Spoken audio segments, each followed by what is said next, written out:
ரோபோலிக்ஸ் பகுதிக்கு உங்களை வரவேற்கிறோம் நேயர்களே. வணக்கம் ரோபோ. வணக்கம் விக்ரம். நேரடியாக சப்ஜெக்ட்டுக்கு போகலாமா? வேற வழி, நமக்கு கொடுத்துருக்கிற நேரத்தில் சப்ஜெக்டை மட்டும்தானே பேச முடியும். ஸ்டார்ட்.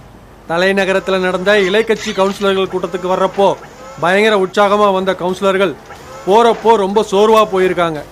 அவங்க சோர்வுக்கு காரணம் கூட்டத்தில் அவங்களுக்கு சில அறிவுரைகள் வழங்கப்பட்டதுதான்னு என்னுடைய ஏஜென்ட்டுகள் சொல்கிறாங்க. ஆமாம் ரோபோ, நானும் கேள்விப்பட்டேன். பத்திரிகையாளர்களை அனுமதிக்காமல் ரகசியமாக நடந்த அந்த கூட்டத்தில் நடந்தது என்னன்னு கூட உனக்கு தெரியுமா?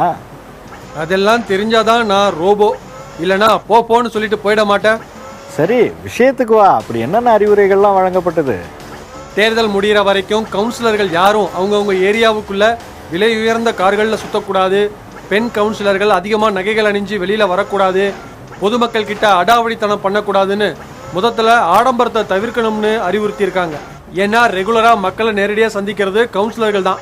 கட்சியின் மேலே மக்களுக்கு எப்படிப்பட்ட அபிப்பிராயம் ஏற்பட்டாலும் அதுக்கு கவுன்சிலர்களுடைய நடவடிக்கை தான் முக்கிய காரணமாக இருக்க முடியும். அதுக்கு தான் அந்த அட்வைஸா? புரியுது. இதில் வேடிக்கை என்னன்னா, கவுன்சிலர்கள் அத்தனை பேரும் இந்த கூட்டத்துக்கே ரொம்ப ஆடம்பரமாக தான் வந்திருந்தாங்க.